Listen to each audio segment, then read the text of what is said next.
fighting against the TB growth. সরকার গঠনের পর প্রথমবারের মতো স্বাস্থ্য খাতের নানা সংকট ও উন্নয়নের বিষয়ে আর্থিক সহযোগী দেশ আমেরিকার রাষ্ট্রদূতের সাথে বৈঠক করেন স্বাস্থ্যমন্ত্রী। বৈঠক শেষে গণমাধ্যমে কথা বলেন আমেরিকার রাষ্ট্রদূত ব্রেন টি ক্রিস্টেনসেন। বাংলাদেশের স্বাস্থ্য খাতে আমেরিকার দীর্ঘদিনের সহযোগিতার কথা উল্লেখ করে আগামী 5 বছরে কর্মপরিকল্পনার কথা জানান রাষ্ট্রদূত। বাংলাদেশের স্বাস্থ্য খাতে আমেরিকার বড় অবদান আছে। পোলিও সহ বিভিন্ন রকমের সংক্রমণ রোগ দমনে বাংলাদেশ সরকারের সাথে 5 বছরের কর্মপরিকল্পনা করছে আমেরিকা। আমরা আজ এখানে বৈশ্বিক নিরাপত্তা ও স্বাস্থ্য বিষয়ক নিয়ে কাজ করতে একত্র হয়েছি। বাংলাদেশ ও আমেরিকার সাথে দ্বিপক্ষীয় সম্পর্ক খুবই ভালো। এরপর বৈঠকের সার্বিক বিষয় জানিয়ে হামের প্রকোপ বাড়ার সাথে সাথে সরকারের বিভিন্ন পদক্ষেপ নিয়ে কথা বলেন স্বাস্থ্যমন্ত্রী। জানান, ঢাকা, রাজশাহী ও মানিকগঞ্জ সহ বিভিন্ন জেলায় বাড়ানো হয়েছে হাসপাতালের ভেন্টিলেশন সুবিধা। যত তাড়াতাড়ি সম্ভব আমাদের টিকা আসবে, টিকা আসার সাথে সাথে যত তাড়াতাড়ি সম্ভব আমরা টিকা দেওয়ার ব্যবস্থা করব।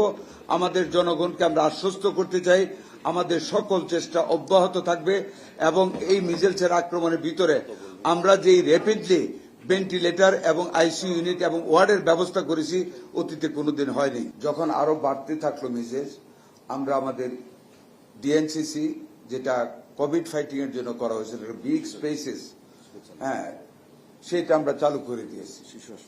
শিশু হাসপাতালে আমরা বেবিদের মিজেলস রোগীদের জন্য আমরা ওয়ার্ডের ব্যবস্থা করেছি, আইসোলেটেড ভেন্টিলেটরের ব্যবস্থা করা হয়েছে। মানিকগঞ্জে 8 bedded ICU unit along with ventilator ব্যবস্থা করা হয়েছে। 2018 সালের পর দেশে হামের কোনো ক্যাম্পেইন হয়নি বলেও জানান মন্ত্রী।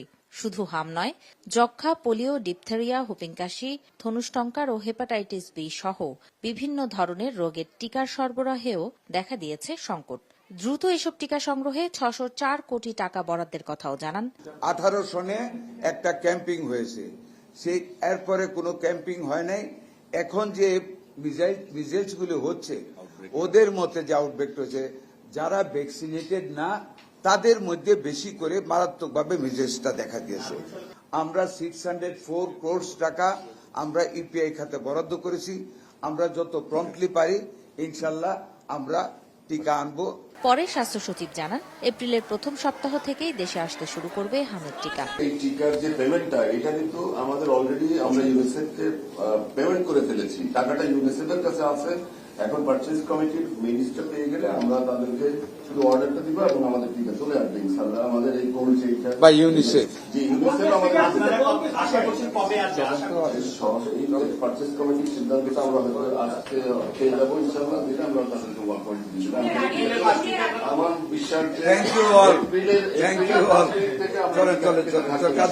মিটিং আছে, থ্যাংক ইউ অল। দেশের স্বাস্থ্য খাতের উন্নয়নে আমেরিকা কি ধরনের সহযোগিতা দিতে পারে তা নির্ধারণে 5 সদস্যের একটি কমিটি গঠনের কথা জানিয়েছেন মন্ত্রী। আগামী মে মাসের মধ্যে পরিকল্পনা চূড়ান্ত করে যৌথভাবে কাজ শুরু হবে। আমি এখানে ওনাদেরকে বলেছি G2G দিতে without giving it to the NGO.